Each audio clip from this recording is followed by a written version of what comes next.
Je vous remercie beaucoup de votre invitation. C'est notre premier voyage au Liban, même si c'est un pays et une ville que l'on regarde de France avec beaucoup d'attention. Et depuis mon jeune âge, je peux vous le promettre. On va faire un petit vote, a small poll.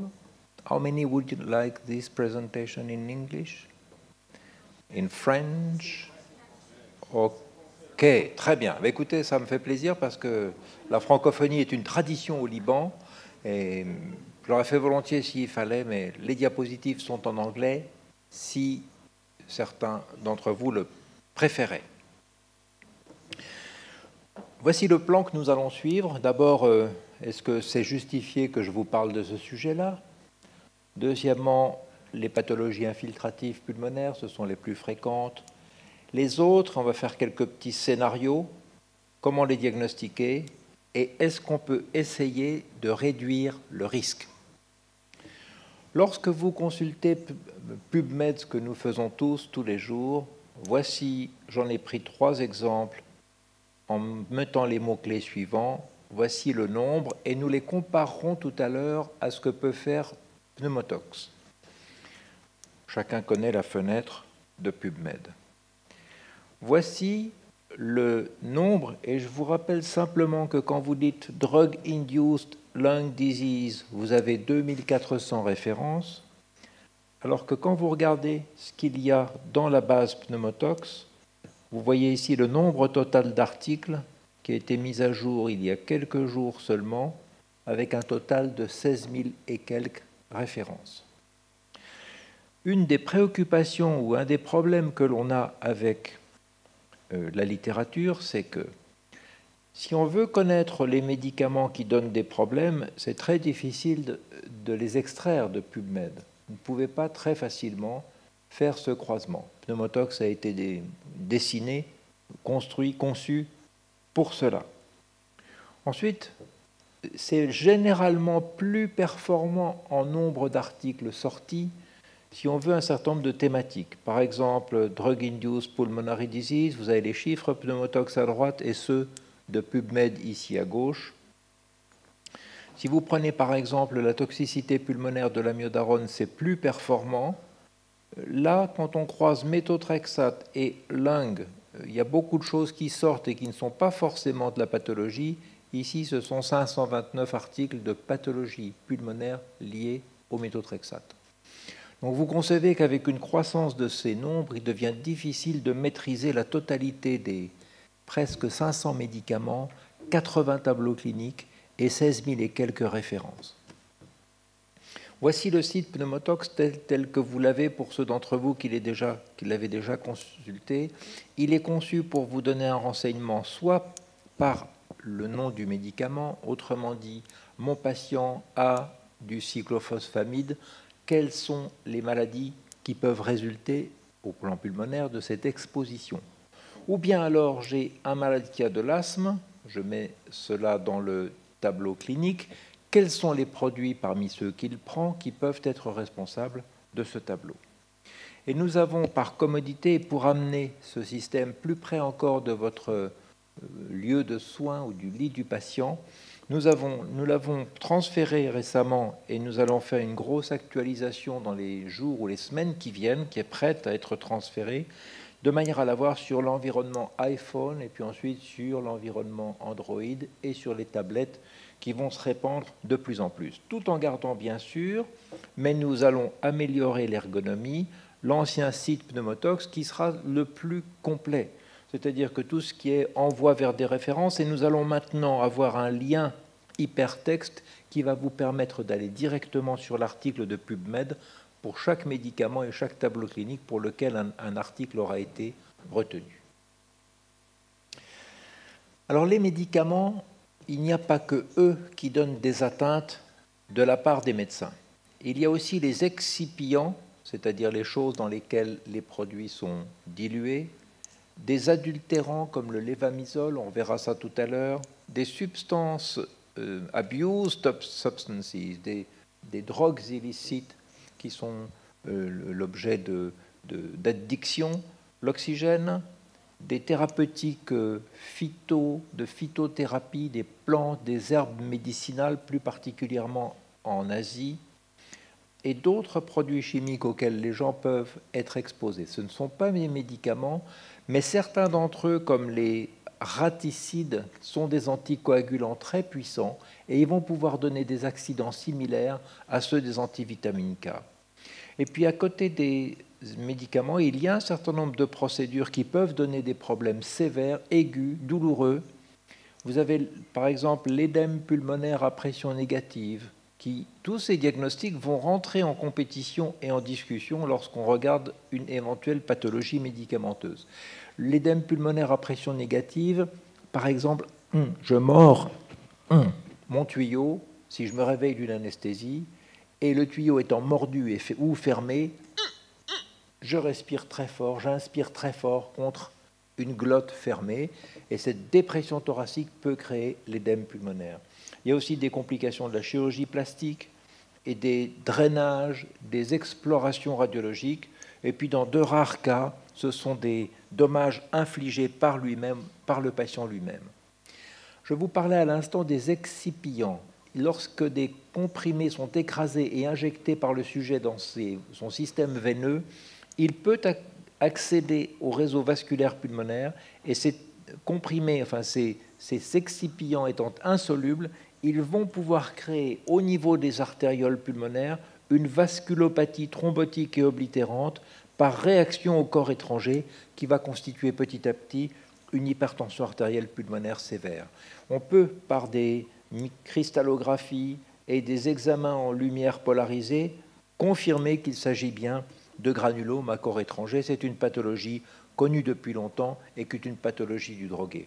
Une autre chose que l'on voit avec les médicaments occasionnellement dans les grands aéroports, ce sont ce qu'on appelle le body packing ou les mules. Le body packing consiste à emporter avec soi dans son tube digestif des petits sachets de cocaïne ou de drogue illicite qui sont absorbés ou administrés par voie basse.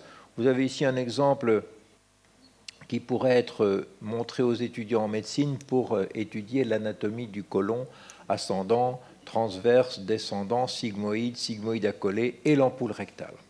Donc actuellement, il y a des systèmes non irradiants pour arriver à détecter dans les aéroports ces gens qui passent ces quantités de substances. Et bien, lorsque par hasard ou par malchance, ils mettent leur ceinture de sécurité et qu'ils ont un accident de voiture, ils peuvent malheureusement et très bien avoir une rupture de un ou plusieurs sachets et faire une intoxication aiguë mortelle aux opiacés qu'ils transportent.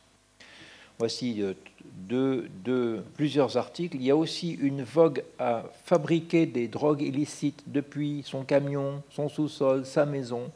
On manipule des produits toxiques, corrosifs et explosifs qui vont exposer le sujet qui fabrique, mais aussi les enfants, la famille, le coroner, c'est-à-dire l'enquêteur, et les médecins légistes qui sont amenés à examiner le corps. Voici un body packing qui a entraîné des complications locales au niveau intestinal. C'est anecdotique, revenons à notre sujet. Les médicaments, quelle que soit leur voie d'administration, peuvent entraîner des problèmes. Vous avez ici les gouttes oculaires. Je vous montre un cas d'un lupus induit par un bêta-bloquant qui a entraîné des réactions pleurales. Les gouttes auriculaires ont été cessées quelques semaines après, les épanchements avaient disparu, puis ensuite la sérologie s'est normalisée. Vous avez des médicaments qui sont aspirés par le mauvais trou, c'est-à-dire qui vont rentrer par voie trachéale au lieu d'être ingérés chez le sujet qui a des troubles de déglutition. Vous avez ici la classique pneumopathie huileuse dont la densité ressemble à celle du tissu graisseux sous-cutané et qui est facilement diagnosticable par l'examen de l'expectoration qui montre des vacuoles dans les macrophages. Mais quelquefois, malheureusement, par un interrogatoire qui n'est pas bien poussé, les sujets vont jusqu'à la biopsie pulmonaire. C'est bien dommage. Donc n'oublions pas, le signe caractéristique, c'est cette densité lipidique que l'on voit très bien ici. Vous avez aussi des accidents avec des stents coronariens enduits de médicaments qui peuvent donner des pneumopathies mystérieuses. Le paclitaxel qui est sur ces stents peut en entraîner. Vous avez aussi des injections intraosseuses qui peuvent donner des problèmes. Voici un patient, alors voici un patient qui a avalé du kayak-salate. Le kayak-salate, j'espère que je ne me trompe pas et que c'est bien le nom commercial de la résine que vous utilisez pour faire baisser le potassium dans certaines néphropathies. Vous avez aussi, en injection intraosseuse, des injections de ciment ou d'acrylate pour stabiliser une vertèbre néoplasique ou ostéoporotique et qui vont entraîner, qui vont permettre aux produits que vous voyez très bien sous forme de ces petites densités pulmonaires d'accéder à la circulation pulmonaire, où ça peut donner non pas tellement une hypertension artérielle pulmonaire aiguë, mais des douleurs thoraciques et des signes respiratoires aigus et généralement transitoires. Alors nous avons vu tout à l'heure que les pathologies infiltrantes sont le plus grand morceau de cette pathologie, avec environ 70% des cas d'accidents iatrogènes représentés par cette maladie. Pour autant, les pathologies d'origine médicamenteuse ne représentent qu'à peu près 2 à 3,5% des pathologies infiltrantes. Ça peut paraître peu, mais c'est un diagnostic tellement simple souvent et souvent réversible à l'arrêt du médicament qu'on ne peut que conseiller de faire de cette étiologie un principe systématique d'exploration pour le poumon, pour d'autres organes et aussi pour les maladies de médecine interne, à tout seigneur, tout honneur, bien sûr. Alors, les pathologies infiltratives, on les sépare généralement entre pneumopathie interstitielle, édème pulmonaire, hémorragie alvéolaire et fibrose. Et j'ai rapporté ici un certain nombre de caractéristiques. D'abord, la relative rapidité de ces pneumopathies interstitielles, mais la plus grande rapidité encore de l'édème pulmonaire, intermédiaire, l'hémorragie alvéolaire, avec leurs caractéristiques au lavage. La fibrose, par contre, a un cours beaucoup plus lent, sur des mois en général. Alors, les médicaments donnent des aspects radiologiques qui sont assez rarement spécifiques. Je vais revenir à cette photo, mais je vous montre ici un article qui, je crois, est important et qui cite le glossaire des termes qu'il nous faut idéalement utiliser en anglais pour décrire ces anomalies. Vous trouverez donc du verre dépoli, qui correspond assez souvent au dommage alvéolaire diffus, 115 médicaments différents. Ce qu'on appelle le crazy paving, pour cet aspect en petite mosaïque irrégulière où on voit les lignes septales du poumon. C'est l'apanage des chimiothérapies et du méthotrexate. Une distribution le long des axes bronchovasculaires sous forme de pneumopathie multifocale comme cela, avec de tout petits foyers, très évocateurs de la pneumonie organisée de la nitrofurantoïne. Des foyers de consolidation avec une localisation anatomique reconnaissable sur la segmentation anatomique. Vous en avez un cas ici. C'est essentiellement la cordarone qui est responsable, ou amiodarone qui est responsable de ce tableau. Vous avez parfois des miliaires aigus qui succèdent au BCG administré dans la vessie pour le traitement adjonctif du cancer de vessie. Quelquefois des nodules qui sont très déroutants, vous en avez ici et ici, qui sont assez courants dans les pathologies pulmonaires de la cordarone. Des consolidations sous-pleurales qui évoquent, comme ici, la pathologie eosinophile, et puis des masses ou des masses migratrices que l'on voit bien avec les statines et avec la cordarone. Cette classification peut paraître idéale, mais en réalité, lorsque l'on compare des données scanographiques avec les résultats histologiques, c'est une petite série, mais c'est déjà un très gros travail. 20 patients par Cleverley, on compare les données radiologiques avec l'anatomie pathologique, la concordance n'a été observée que chez 9 patients, soit 45%. Alors vous verrez fleurir dans la littérature actuellement des aspects de BOOP, des aspects de dommages alvéolaires diffus chez des patients souffrant d'atteintes présumées médicamenteuses et qui n'ont pas eu de biopsie pulmonaire, et je nous engage tous à être très prudents avant de croire à ces papiers. Sans documentation histologique, il faut être prudent. Ça ne veut pas dire qu'il faut une confirmation histologique. qui est actuellement rarement demandé car le diagnostic se fait essentiellement par l'ablation ou la suppression du produit. Lorsqu'on regarde les aspects histologiques ne diffèrent pas la plupart du temps des atteintes pulmonaires observées avec d'autres étiologies. Si on les fait, il ne faut donc pas s'attendre à trouver des arguments qui permettent d'établir le diagnostic, sauf peut-être avec les lésions de la pneumopathie de la myodarone. Le mérite principal lorsqu'on a une biopsie réalisée, c'est d'exclure une cause infectieuse avec plus de certitude qu'on ne peut le faire par un lavage.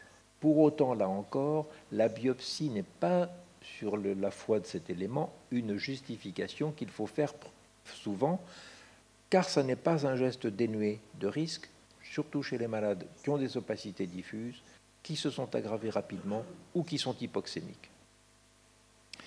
Voici peut-être trois aspects pathologiques, et peut-être les trois seuls, qui sont évocateurs de l'atteinte médicamenteuse. Vous avez ici une atteinte finement granulaire qui traduit la dyslipidose de la pathologie toxique de la myodarone.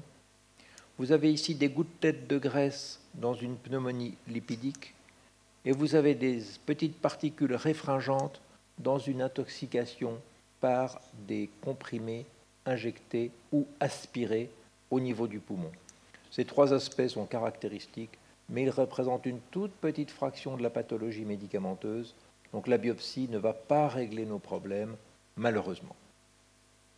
Nous avons vu, et notre modératrice a insisté sur le fait que les pneumopathies n'étaient pas les seuls éléments. Je vais vous emmener dans un petit voyage dans d'autres atteintes qui sont quelquefois responsables de tableaux cliniques urgents qui peuvent toucher les voies aériennes, le médiastin, le cœur, l'appareil neuromusculaire, l'hémoglobine, les plèvres et la vascularisation pulmonaire. J'ai mis cette photographie pour que nous comprenions bien que le temps de latence, le temps d'exposition varie avec les produits et avec les tableaux cliniques. Si vous prenez un asthmatique auquel vous donnez un bêta-bloquant, la crise va être pratiquement immédiate. De la même façon, une chimiothérapie va pouvoir entraîner un édème pulmonaire en quelques heures, au maximum 2 ou 3 jours. La plupart des pneumopathies vont se développer en plusieurs semaines ou mois. Quelquefois, avec le méthotrexate, c'est après 2 ou 3 ans, et pour des raisons inconnues, que tout d'un coup, la pneumopathie va se développer. Ce qui est aussi assez étrange, c'est la découverte quelquefois retardée après la fin du traitement, surtout chez l'enfant qui passe en croissance, lorsqu'il a été exposé à un certain nombre de produits comme l'endoxan, les nitrosourés ou la radiothérapie, ou également en post-transplantation de cellules souches, que les lésions pulmonaires vont se démasquer avec un intervalle libre qui est quelquefois de plusieurs années, et il faudra penser à recueillir cet antécédent d'exposition médicamenteuse. Premier point, les urgences. C'est-à-dire que, imaginons que dans votre hôpital, votre cabinet, vous soyez appelé en urgence pour un certain nombre de tableaux. Nous allons voir qu'ils peuvent être déclenchés par les médicaments. Nous avons parlé des crises d'asthme aiguës. Je vous ai mis ceci et cette présentation sera disponible. Je ne vais pas détailler toutes les lignes, simplement quelques points. Attention à tout diagnostic antérieur d'asthme lorsqu'on prescrit un anti-inflammatoire non stéroïdien ou un bêta-bloquant. 15% des admissions en soins intensifs de bronchospasme sévère sont dues à des médicaments dans certaines séries. Le risque était plus élevé chez les atopiques et il y a des risques de transformer ces patients, s'il y a une erreur thérapeutique avec ces bêta-bloquants, en encéphalopathie post-anoxique. Donc jamais d'ordonnance de bêta-bloquants sans faire attention chez un asthmatique. La deuxième urgence, ce sont les pneumopathies fulminantes du méthotrexate. Vous les connaissez bien, rhumatologie, lymphocytose au lavage. L'histologie est connue dans la littérature, elle n'est plus demandée de nos jours. Lorsque les cas évoluent de façon sévère ou qu'on a laissé le produit trop longtemps, ces patients peuvent passer à un stade d'édème pulmonaire ou de dommage alvéolaire diffus. Le diagnostic principal qui doit être séparé, c'est la pneumopathie à pneumocystis. Maintenant, je vais vous faire voter sur cette radiographie-là. Est-ce que certains pensent que c'est une pneumocystose? Est-ce que d'autres pensent que c'est plutôt une pneumopathie au méthotrexate? On y va pour la pneumocystose? On y va pour le méthotrexate? Bon, eh bien ça montre une chose, c'est que nous ne sommes pas, ni les uns ni les autres, capables de faire un diagnostic de pneumopathie au méthotrexate vis-à-vis d'une pneumopathie à pneumocystis. C'est une pneumocystose qui a été hospitalisée dans notre service avant-hier soir, et ces clichés sont d'hier. Il y a une efflorescence de kystes au niveau du lavage. Ce n'est pas un malade qui a du méthotrexate, hein, c'est un malade avec une entrée en phase sida, mais retenons une chose, la radiologie ne nous permet pas de séparer ces deux entités, donc il faut, dans ces pneumopathies du méthotrexate, réaliser un lavage et une recherche de kystes et une recherche moléculaire pour la présence de pneumocystis. Le traitement n'est tout de même pas le même. Regardez ici, quelquefois d'ailleurs le lavage n'est pas parlant et c'est seulement l'histologie qui va vous le montrer. Je me répète encore, l'histologie n'est cependant pas nécessaire pour séparer ces deux diagnostics. En cas de doute ou de recherche moléculaire positive, les gens ont pour habitude d'ajouter un traitement anti-pneumocystis. Troisième entité d'urgence, ce sont les pneumopathies à éosinophiles aigus. Il y a plusieurs produits qui peuvent donner ceci. L'inhalation de tabac, de cocaïne, un épanchement pleural l'accompagne souvent. C'est une maladie sévère, mais elle est transitoire. Son diagnostic n'est pas toujours facile sur la numération formule du sang, car les éosinophiles ne sont pas toujours présents. Par contre, dans le lavage, c'est une donnée presque universelle. Dans la pratique, ces poumons doivent tous être lavés pour savoir si c'est une lymphocytose, pour les éosinophilies, pour les recherches virales et pour, bien sûr, pneumocystis, gyrovéssie. Il y a une variante de la pneumopathie éosinophile qui s'appelle le syndrome DRESS, pour drug rash, le voilà, palmoplantaire, éosinophilie, trouble des fonctions de plusieurs organes, foie, rein, cerveau, poumon, avec une pneumopathie qu'on pense à éosinophile, et une rétrocession très lente du syndrome sur plusieurs semaines ou mois. Les médicaments essentiels, ce sont les anticonvulsivants, l'aminocine, une foule d'autres produits. On suspecte à l'origine de ce syndrome une réactivation d'une infection à herpès virus 6 et 7. C'est une infiltration T dans plusieurs organes et c'est une maladie grave. Quand vous voyez ceci chez un sujet sous anticonvulsivant, soyez prudent, d'autant qu'il y a des réactions croisées entre différents anticonvulsivants. Le syndrome est parfois appelé le syndrome des anticonvulsivants. Ensuite, il y a une gamme d'accidents aigus qui sont les édèmes pulmonaires. Il y en a que vous connaissez bien, chimiothérapie, l'adrénaline. Il y en a un qui est plus vicieux, qui est celui du salicylate ou acétylsalicylique ou aspirine. De l'aspirine à forte dose chez un sujet d'un certain âge, 2-3 grammes, peut conduire à l'intoxication qui va nécessiter une dialyse quelquefois et qui se traduit par un édème pulmonaire non pas fulminant mais subentrant, subaigu. Il y a d'autres produits, les bêta-2 agonistes, les opiacés. Et il y a un syndrome intéressant qui est le syndrome de Trally pour Transfusion Related Acute Lung Injury. De quoi s'agit-il? Je passe du sang et il y a parmi les donneurs un donneur qui possède un anticorps. Cet anticorps va créer une agglutination, une agrégation des cellules du receveur lorsque l'on transfuse. Et dans les heures qui suivent, en règle générale 8 heures avant, le sujet va développer un édème pulmonaire non cardiogénique. Bien sûr, il faut éliminer avec soin un édème de surcharge si on a passé de grosses quantités de fluide et de sang. Ce syndrome est très particulier, son intérêt mécanistique réside dans la présence de cet anticorps, car il faut rechercher quel est le donneur qui est responsable de cet anticorps pour éviter des accidents chez le même patient ou chez d'autres patients qui pourraient réagir. Dans certains pays, d'ailleurs, comme ce sont surtout des femmes multipares qui possèdent cet anticorps, il y a des politiques de transfusion de sang d'origine masculine seulement pour diminuer la fréquence du syndrome de Trally. Alors, le syndrome d'édème pulmonaire peut être tantôt modéré, tantôt beaucoup plus grave avec une inondation alvéolaire qui est quelquefois vraiment massive et il y a accumulation de liquide dans les plèvres. Et puis il y a des formes médico-légales qui sont depuis longtemps connues pour être celles des drogués qui s'injectent une overdose ou une dose en tout cas qu'ils n'ont pas supportée. La barrière alvéolo-capillaire se rompt tout de suite, il apparaît une expectoration mousseuse à la bouche et c'est la classique forme de l'édème pulmonaire ou du poumon de l'héroïne. Comprenons bien que les petits infiltrats sont peu graves, mais si on réinjecte le produit, comme ça peut se faire quelquefois lors des séquences suivantes de chimiothérapie, on peut récidiver, mais surtout accroître en gravité jusqu'à l'édème pulmonaire complet. De sorte que je nous encourage tous, mais on le fait en chimiothérapie, à bien vérifier l'auscultation et le cliché pour savoir si par hasard il y a des prémices d'un passage de liquide au niveau du tissu pulmonaire. Vous avez par ailleurs des formes un petit peu différentes qui sont ce que l'on appelle le dommage alvéolaire diffus. Il est caractérisé par la présence de membranes hyalines histologiquement, par un verre dépoli assez intense. Il est relativement de bon pronostic s'il est pris tôt, mais certaines formes, si on les restimule par d'autres choses, comme l'oxygène, une radiothérapie, ou qu'on redonne le produit, vont pouvoir basculer vers le syndrome de détresse respiratoire aiguë et les patients ne peuvent plus être tirés d'affaire. Sachons que pour certains produits, il y a un effet seuil, comme avec les nitrosourés, qu'on aime bien ne pas dépasser pour ne pas exposer son malade. Une autre urgence, c'est l'hémorragie alvéolaire.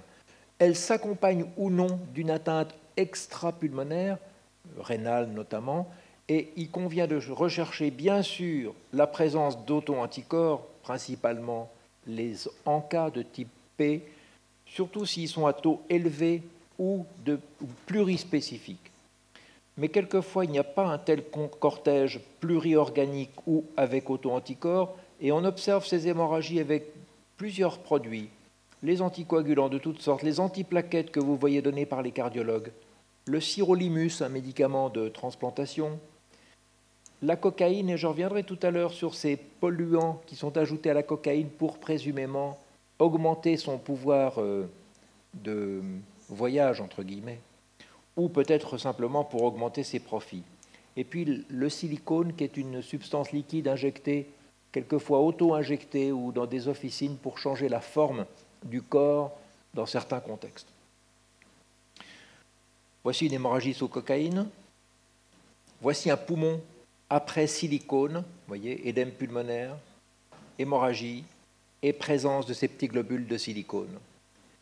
Il y a une autre pathologie vicieuse des médicaments qui s'appelle l'édème laryngé ou angioédème. Je vous montre tout de suite de quoi il s'agit. Il peut siéger au niveau des cordes vocales et puis il est réversible au niveau de la langue. Et quand la langue est très grosse, elle va comprimer le palais mobile et le patient risque l'asphyxie. Cette maladie est maintenant mieux connue, mais elle est l'apanage des inhibiteurs des enzymes de l'enzyme de conversion. Elle peut survenir la plupart du temps dans les 2 premiers mois, mais il y a des séries initiales qui ont montré qu'elle pouvait survenir après même plus d'1 an de prescription. Il y a parfois des épisodes de bouffissure de la langue ou des lèvres dans les antécédents, et lorsque vous prescrivez des inhibiteurs de l'enzyme de conversion, pensez bien à demander à votre patient s'il a présenté de tels épisodes dans le passé. Le début ressemble à une infection des voies aériennes supérieures, il est très banal, et puis la maladie progresse. Il faut faire très attention de bien identifier la voie aérienne par une fibroscopie à temps, car au bout d'un certain temps, l'édème progresse, l'orifice, la lumière n'est plus visible, et il va falloir pratiquer une cricotomie et une trachéostomie pour pouvoir sauver son malade. Donc l'examen de la voie aérienne en endoscopie est très très important. C'est une contre-indication absolue à la reprise de tout inhibiteur de l'enzyme de conversion. On conseille généralement de garder ces malades pendant 2 jours parce qu'il peut y avoir une amélioration puis un rebond au bout de quelques heures. J'ai cité ici l'anaphylaxie qui peut comporter des lésions similaires avec un édème laryngé, un asthme aussi et de l'édème pulmonaire. Il faut bien être prêt à rencontrer cette pathologie, notamment avec les nouvelles biothérapies que l'on utilise, les anticorps monoclonaux, certains traitements biologiques de la polyarthrite rhumatoïde. C'est une maladie avec un potentiel mortel et il faut bien se méfier lors des injections ou de la présence dans les injections précédentes de petits phénomènes d'hypersensibilité. Je ne sais pas si on connaît bien la méthémoglobine, qui est une complication pas très fréquente, mais très caractéristique de certains médicaments oxydants. La méthémoglobine est une hémoglobine qui ne diffère de la nôtre que nous avons en ce moment que par une chose, c'est l'oxydation du fer en Fe3+, au lieu du Fe2+, qui est notre état basal de l'hémoglobine. Eh bien, cette simple oxydation du fer va conduire à une dégradation catastrophique des capacités d'acceptation et de transport donc de l'oxygène par l'hémoglobine. C'est une maladie qui se reconnaît par des chiffres de saturation erratique, en général bas, une PO2 normale, puisque le poumon est normal, et ça se traite par l'oxygène, le bleu de méthylène et, si besoin, l'oxygène hyperbare. Le diagnostic ne se fait pas avec les saturomètres standards. Il faut des saturomètres à 4 longueurs d'onde pour pouvoir les détecter ou bien quantifier au laboratoire la quantité de méthylhémoglobine qui est normalement de 1%, et quand on dépasse des taux de 40%, cette maladie expose au risque d'édème pulmonaire, de dégâts neurologiques et de décès. Alors maintenant, un tout petit voyage, comme si c'était votre consultation ou votre tour en clinique. Tiens, on me présente un patient qui a des infections urinaires, eh bien pensons au poumon de la nitrofurantoïne. C'est un vieux compagnon, ce médicament. Il est avec nous depuis 1956 dans les accidents enregistrés des médicaments au plan pulmonaire. Deux formes, la forme aiguë qui survient pour les prescriptions courtes, les formes chroniques avec quelquefois des anticorps antinucléaires présents lors des prescriptions longues. Actuellement, d'une part, les urologues represcrivent ce médicament et le conseillent à nouveau, mais la tendance générale est cependant à des traitements plus brefs et non pas aux traitements presque chroniques que l'on voyait autrefois. Voici une forme aiguë. Voici aussi une forme aiguë avec ses petites distributions péribroncovasculaires. Et voici une forme chronique qui est plus difficile à sortir d'affaire et pour lesquelles il faut généralement une corticothérapie. Tout le monde connaît la pathologie de l'amiodarone. Elle est fréquente. Le plus de 60 ans, 6 à 12 mois, c'est la fenêtre entre guillemets idéale, un début progressif, mais elle peut être aiguë, et ses présentations radiologiques sont aussi différentes que le nombre de patients atteints. Voici des scanners, qu'ont-ils en commun? Probablement pas grand-chose, sauf de ne ressembler à rien d'autre qu'au poumon de l'amiodarone. Regardons ici, l'amiodarone se stocke dans le foie, et la présence d'iode sur l'amiodarone fait que le foie peut avoir une densité spontanée forte. C'est un signe qui est intéressant, mais il n'est pas observé chez tous les patients. Quelquefois, les formes prennent un aspect nodulaire qui ressemble presque à un poumon métastatique, vous voyez ici, avec aussi une densité forte des foyers. C'est une maladie assez vicieuse également. Son involution à l'arrêt du traitement est imprévisible. Dans la plupart des cas, on est amené à recommander assez vite la prescription d'une corticothérapie. Bien sûr, l'arrêt du produit, en demandant au cardiologue qui la suit qu'il nous conseille un autre antiarythmique, que le patient ne fasse pas d'autres troubles du rythme. Au point de vue anatomopathologique, on l'a dit en commençant cette présentation, les aspects radiologiques sont assez caractéristiques, mais la découverte de cellules comme celle-ci au cours d'une exposition à l'amiodarone ne veut rien dire d'autre que mon patient est exposé. Ça n'est pas corrélé à la présence des opacités. Néanmoins, quand vous avez un patient essoufflé qui a des opacités pulmonaires, la présence de ces cellules est un bon marqueur pour vous aider à rapprocher ce diagnostic. La biopsie pulmonaire n'a plus cours, et même transbronchique. On donne une diurèse au patient pour être sûr que ces opacités ne sont pas cardiaques. On évalue le BNP, mais qui n'est pas un indice qui permet d'être sûr qu'il s'agit ou qu'il ne s'agit pas d'une pathologie de la cordarone. Certains patients ont des BNP élevés.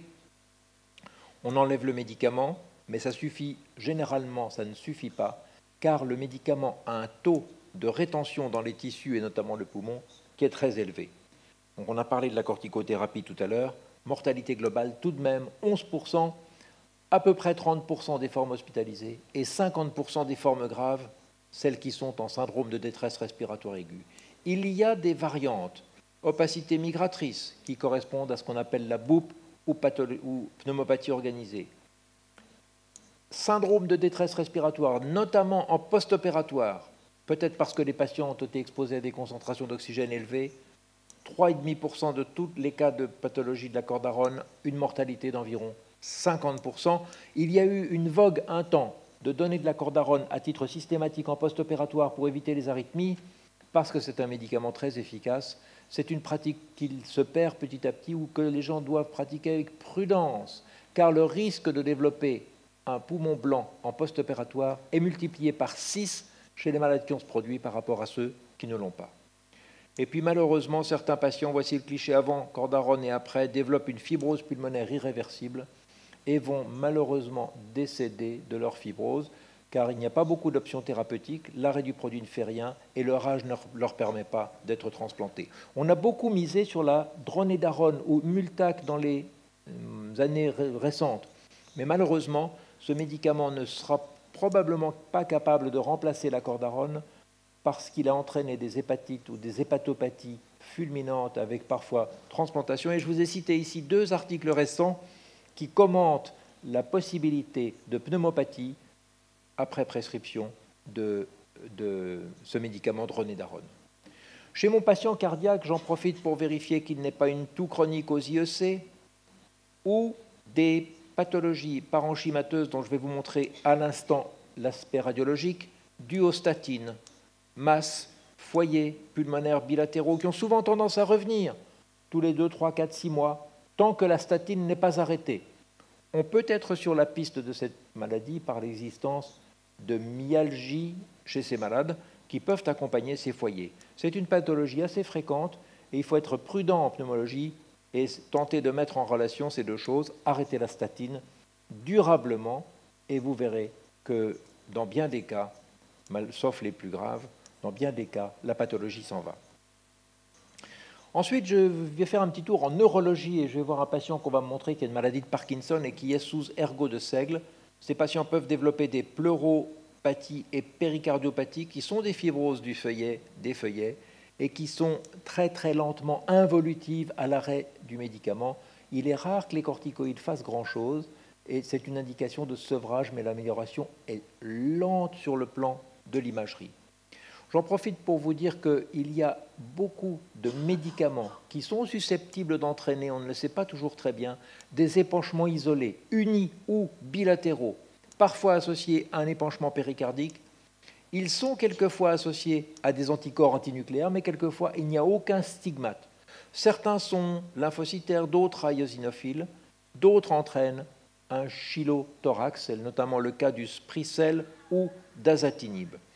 En général, ces médicaments, lorsqu'ils sont enlevés de la prescription, vont améliorer le patient. Et puis, il y a en post-chimiothérapie des incidents d'épaississement pleuraux, volontiers compliqués de pneumothorax, qui réalisent un véritable fibrothorax avec un syndrome restrictif. Quand vous voyez ça, pensez à l'endoxan, qui est l'apanage de cette complication.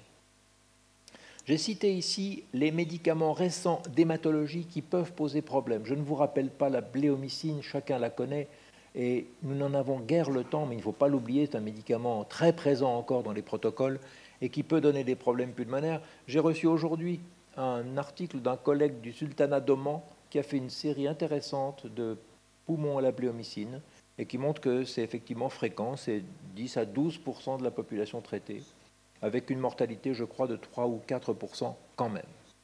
Vous avez la thalidomide, le lénalidomide et le pomalidomide qui sont utilisés dans le myélome multiple, qui donnent des complications thromboemboliques, des pathologies interstitielles. L'imatinib, c'est le Glivec, qui est un bon pourvoyeur d'accidents interstitiels et d'épanchements pleuraux. Il y a aussi d'autres accidents comme la rétention hydrosodée. Le dasatinib ou Sprycel, qui peut donner des épanchements, un chylothorax, on en a parlé, une hypertension, pas très bien réversible à un état normal. David Montagny de Clamart vient de sortir une série de 9 patients avec une hypertension pulmonaire sous dasatinib. Et puis les facteurs de croissance, même chez les donneurs chez lesquels ces facteurs sont utilisés pour mobiliser des cellules progénitrices, peuvent avoir des infiltrats pulmonaires, des épisodes de désaturation transitoire, et on les suspecte aussi chez des gens sous chimiothérapie de potentialiser la toxicité des médicaments. Le rapport bénéfice-risque n'est pas très bien connu parce qu'en même temps, ils permettent d'utiliser des doses plus fortes et de resserrer le calendrier des chimiothérapies. Bon, on va finir par 2-3 petites photographies, sauf si ces gentlemen nous disent que la salle doit être libérée en extrême urgence. Nous avons presque fini. Alors, on a encore 5 minutes. 5 minutes? Ah bon, on va tenir. Donc nous avons notre charmante secrétaire ou assistante ou collaboratrice, appelons-la comme vous voulez, Leïla ou Rima, qui vient nous dire « Ah, il faut que je vous parle encore d'un patient dont on vient de nous signaler en rhumatologie. » Ah, le patient de rhumatologie, c'est un gros profil. Il faut bien insister en pneumologie sur le fait que je vous encourage à disposer d'une fonction, d'une diffusion de l'oxyde de carbone, d'une imagerie, de réaction cutanée tuberculinique ou du test de libération de l'interféron gamma. Selon les pays, les recommandations sont différentes. J'avoue que je ne les ai pas vérifiées pour le Liban avant de venir. Ça dépend du taux de vaccination par le BCG et du taux de positivité des réactions cutanées tuberculiniques. Ces tests sont plus coûteux, apparemment, mais ils sont plus fiables pour déterminer qui a une tuberculose latente et qui devra recevoir un traitement par chimioprophylaxie avant de recevoir une biothérapie comme l'infliximab ou l'étanercept. Il faut aussi faire un panel d'auto-anticorps, car il arrive qu'ils soient présents à l'état de base, et il arrive surtout qu'ils soient augmentés ou qu'ils apparaissent comme complications auto-immunes des thérapeutiques de la polyarthrite rhumatoïde, notamment des anticorps monoclonaux. Donc je le conseille volontiers, ça n'est peut-être pas explicitement mis dans les recommandations, mais c'est très utile en cours de développement d'une complication de savoir si c'est sous médicament que ça se développe ou si c'était préexistant.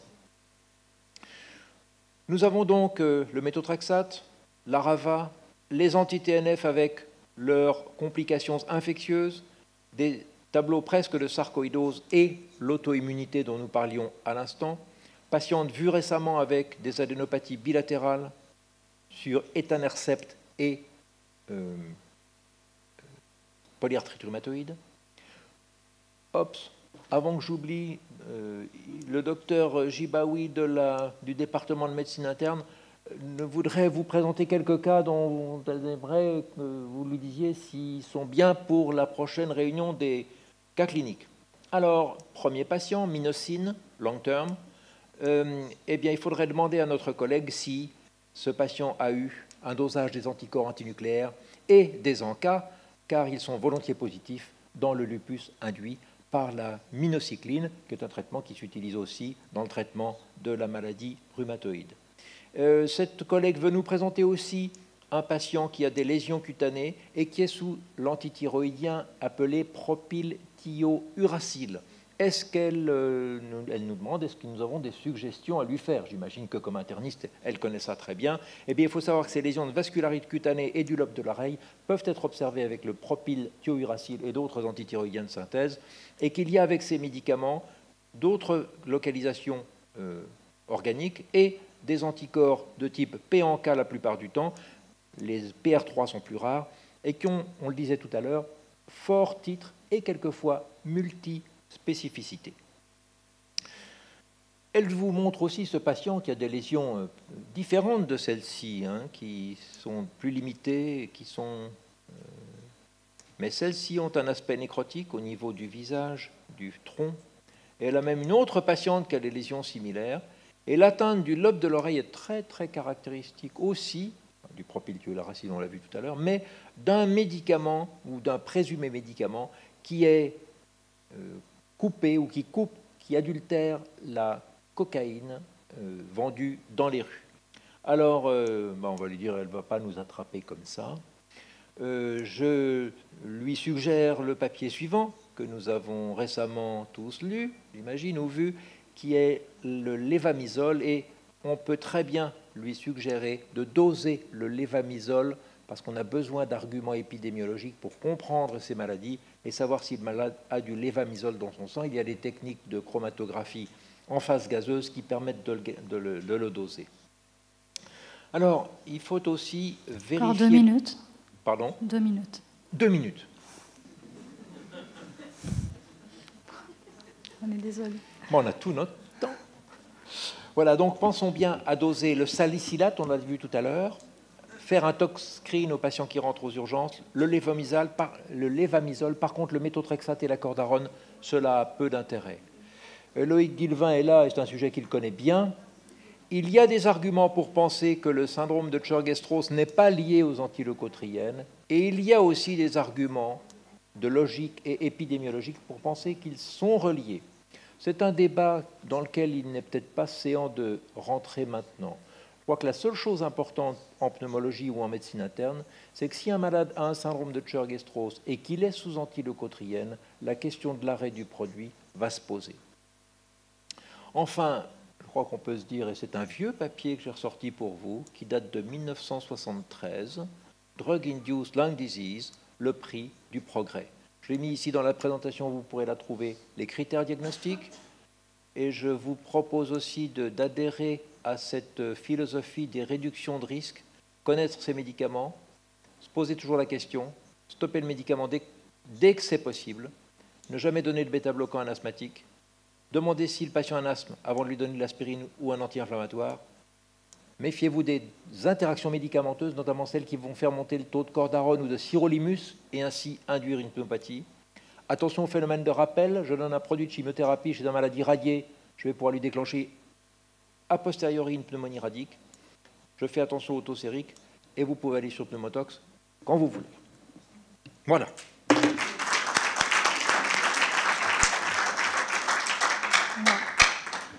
Merci, monsieur.